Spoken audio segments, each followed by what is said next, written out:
I had seen the cartoon Medusa image printed on the yellow danger flag outside the injury hut. She has tusks for teeth and crazy eyes. When the Medusa flag is flying, it's best not to swim. Really, it is at your own discretion. He dabbed the sting with cotton wool, which he had soaked in heated-up seawater, and then asked me to sign a form that looked like a petition. It was a list of all the people on the beach who had been stung that day. The form asked me for my name, age, occupation, and country of origin. That's a lot of information to think about when your arm is blistered and burning.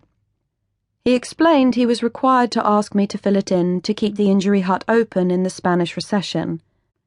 If tourists did not have cause to use this service, he would be out of a job, so he was obviously pleased about the Medusas.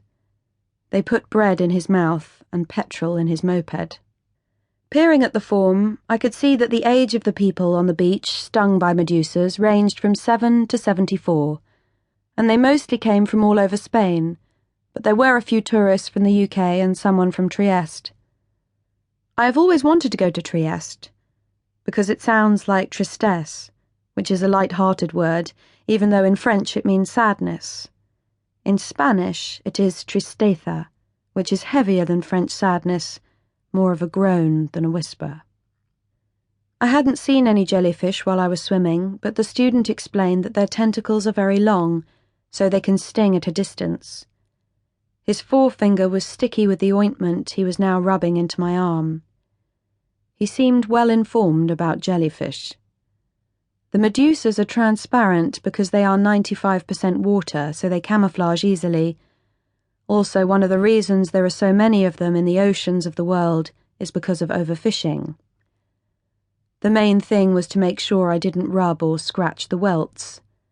There might still be jellyfish cells on my arm, and rubbing the sting encourages them to release more venom, but his special ointment would deactivate the stinging cells.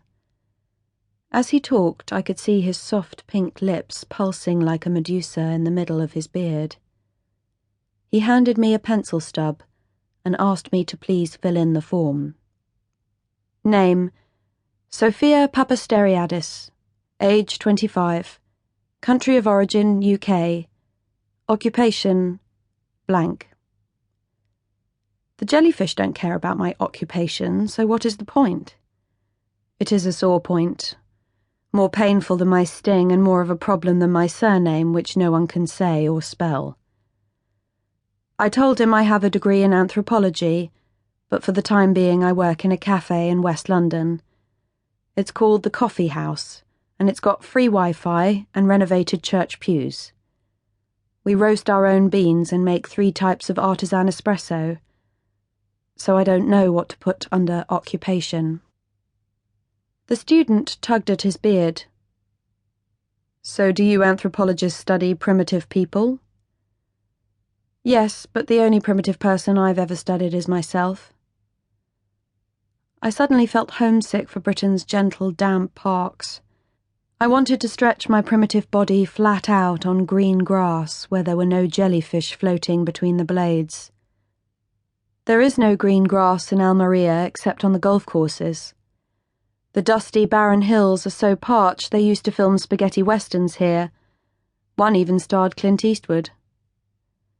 Real cowboys must have had cracked lips all the time, because my lips have started to split from the sun, and I put lip salve on them every day. Perhaps the cowboys used animal fat. Did they gaze out at the infinite sky and miss the absence of kisses and caresses? And did their own troubles disappear in the mystery of space like they sometimes do when I gaze at the galaxies on my shattered screensaver? The student seemed quite knowledgeable about anthropology as well as jellyfish. He wants to give me an idea for an original field study while I'm in Spain. Have you seen the white plastic structures that cover all the land in Almeria? I had seen the ghostly white plastic.